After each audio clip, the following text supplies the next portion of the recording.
Hello guys, welcome to a new video from the channel. This time we show how to play Rainbow Six Siege on PS5 with keyboard and mouse, so let's start.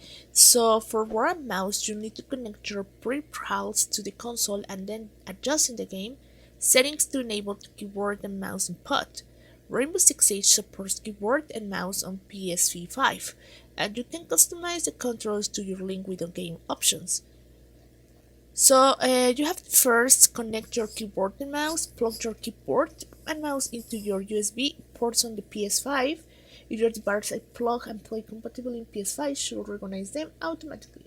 If you are using Bluetooth, you might need to pair them through the PS5 settings under accessories, Bluetooth and accessories, guys. As you can see, well, this is by the AI from Google. I hope this works for you. If you need more help, you can check them carefully and check the video that they are suggesting you for connecting your PC or your keyboard, and mouse on your PS5. So guys, well, thank you for watching this video. Remember to subscribe and give thumbs up to this video.